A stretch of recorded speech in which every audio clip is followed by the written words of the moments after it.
Good afternoon. Welcome to a packed Mermaid Theatre. This afternoon, under the interview spotlight, we have someone who is hailed as a sporting guru.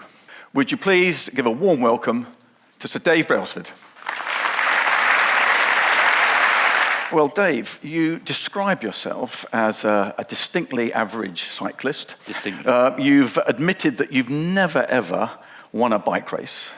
So how do you explain your elevation to a sporting guru? Yeah, it was embarrassing, that, really, to be honest. I left home when I was 17 to go and live in France. I grew up in North Wales, not the mecca of professional cycling when I was a lad, that must be said. But I kind of really thought, right, I'm going to go and win the Tour de France. So I thought I'd commit to this. I packed my bags off. I went to Grenoble, and I managed to find a team there.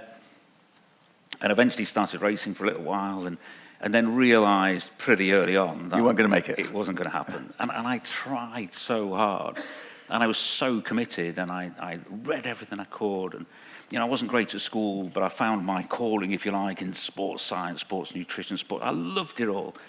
Now, Dave, back to the penalty. Yeah, but the same thing happens in sports people, all the top sports people, when it comes to a big event.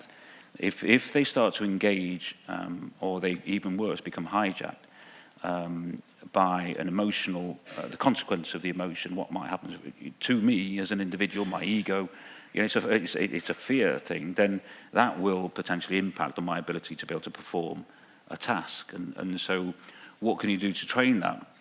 We work very, very hard on differentiating between process and outcome.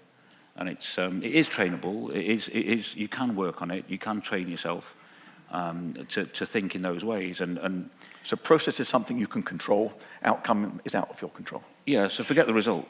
Forget the result. And we want the result, and we know that certain results will have a bigger bearing on our lives than others. But if you're worried about the bearing of the result, the chances of you performing well in that particular moment, that particular day, is reduced. Yeah. And what I'm interested in, when somebody says, "Yeah, I want to win a gold medal. I'm committed to win a gold medal." Yeah, who wouldn't be? Do you know what I mean? Of course, you would be, wouldn't you, if you could get there? But I'm not sure that's the commitment I'm looking for. What I'm you distinguish, don't you, between motivation and commitment? Could you explain what you mean by it? Yeah, I think motivation's kind of ripples on the surface of the sea, really. Yeah. Commitment's deep-founded. It's raining. It's wet outside. I don't really feel like doing something. I'm going to do it anyway, because I'm deeply committed towards something. I might not be motivated towards doing it. I'm not particularly interested in motivation it ebbs and flows on a day-to-day basis. So when you recruit riders, do you test that commitment or test for that commitment? So we establish this, what's it going to take? And we talk to people then about whether we think they're going to be willing to undertake that level of suffering and commitment or whatever it's going to take. And we kind of look at that as a commitment screen, really. And so commitment to the delivering and to the challenge as against necessarily the goal. The goal might pull us and help us towards it. And then we do two things. We talk to, we ask people, particularly youngsters, we said, tell us about the two most difficult things in your life. What are the two most difficult events that you've had to deal with in your life? And tell us how you dealt with them. Many thanks, Dave. I'm afraid the clock has beaten us, and I hope you will all join me in thanking Dave for a fascinating insight into an interesting career. Thank you.